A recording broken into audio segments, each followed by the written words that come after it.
Tonight we have a story about a controversial treatment for cancer invented by a Winnipeg doctor. It's not new. In fact, Dr. John Davidson used it on hundreds of patients decades ago. What is new is that some 50 years after the doctor's death, more than half a century after his theories were dismissed as quackery, scientists are rekindling the flame of his research. With more on the legendary cancer doctor, here's CTV's medical specialist, Avis Fabro.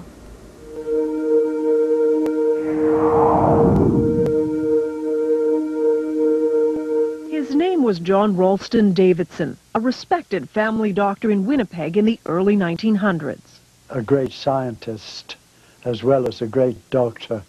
And this is Leslie Gurney Bishop, now 88, a journalist who documented Dr. Davidson's controversial treatment for cancer.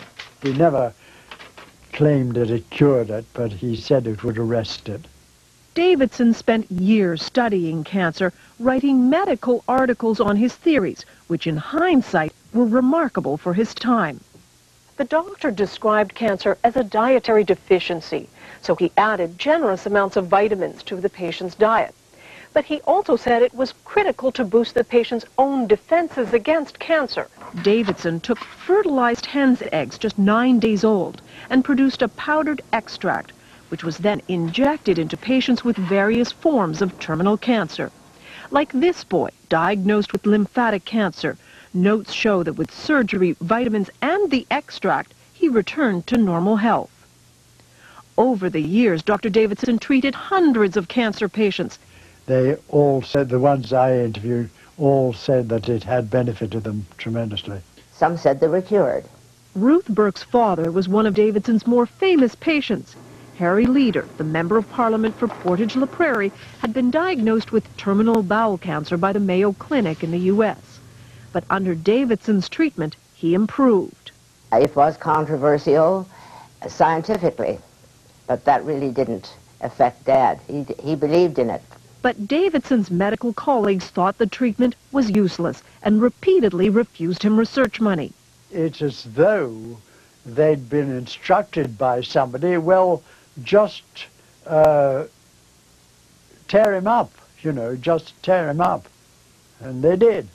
Frustrated with the lack of support, Harry Leader, with his own good health as proof, took Davidson's pleas for funding straight to Ottawa in 1944, directly to Prime Minister Mackenzie King. He never wanted any publicity from this. He simply wanted help for this man whom he felt could help humanity. The Prime Minister refused to fund Davidson's work.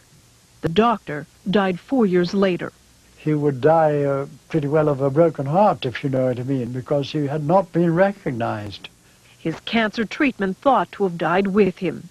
But then 6 years ago, the treatment was rediscovered by a Toronto company. It hired researchers at Dalhousie University to test the theory.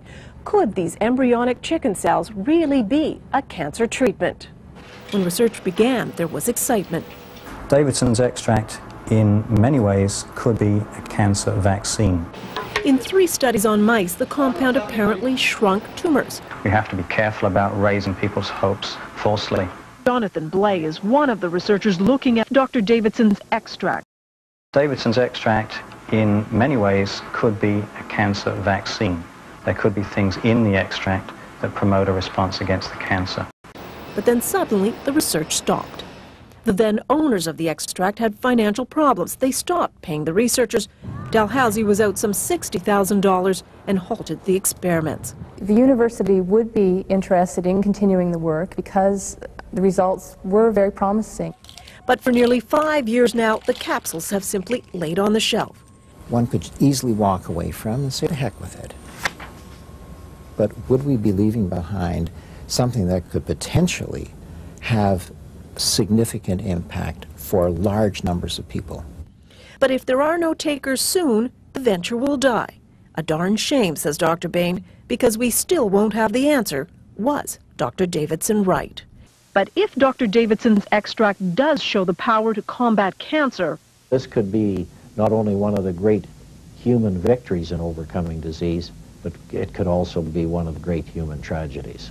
A tragedy because for the last 50 years, a possible cancer treatment and its pioneer were forgotten. Avis Favreau, CTV News, Toronto.